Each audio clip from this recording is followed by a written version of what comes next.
Abang Po, pernah kagak Abang Po dengar makam keramat yang nyimpen dua keanehan sekaligus? Satu, ada pohon beringin bentuknya kayak gua bertirai. Satu lagi, ada batu nisan yang katanya makin lama makin berubah wajah.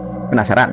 Yuk, Mamang ajak Abang Po nyusurin misteri makam Karomah Syekh Buntel di Pebayuran, Bekasi.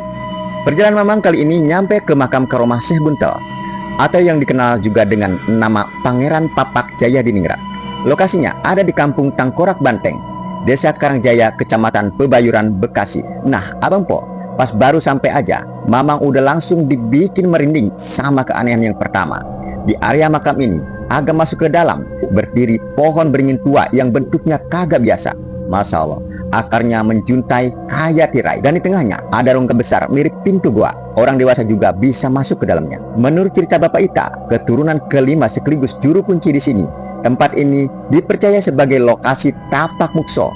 Awalnya area ini dulu tertutup tembok sampai suatu hari beliau mendapat ilham waktu di Bogor. Pas balik dan temboknya dibongkar, ternyata benar saja muncul akar beringin yang bentuknya kayak tirai alam dan yang bikin bulu kuduk berdiri nih Abang Po. Konon katanya di dalam area situ dipercaya tersimpan pusaka-pusaka dan harta peninggalan kerajaan milik Syekh Buntel atau Pangeran Papak Jayadiningrat. Tapi bener apa kagaknya? Wallahu alam. Sampai sekarang masih jadi cerita turun-temurun. Setelah puas ngeliatin pohon beringin misterius itu, Mamang lanjut menuju area makam utama. Nah, disinilah keanehan kedua bikin Mamang makin penasaran. Kata Bapak Ita, batu nisan Syekh Buntel dari waktu ke waktu mengalami perubahan.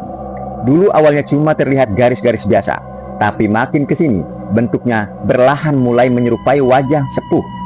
Terlihat seperti jenggot, berkumis, bahkan seperti memakai udang di kepala. Terus kenapa beliau disebut Syekh Buntel? Ternyata, menurut kisah, beliau adalah seorang pengembara dari keturunan Timur Tengah yang selalu berjalan mengembara membawa buntelan di ujung tongkat kayunya. Dari kebiasaan itulah akhirnya masyarakat mengenalnya dengan nama Syekh Buntel. Dan kenapa disebut Pangeran Papak?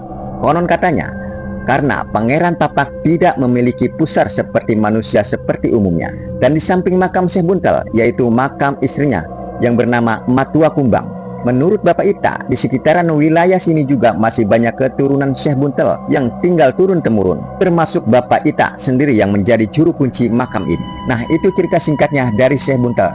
Tulis di kolom komentar ya tanggapannya.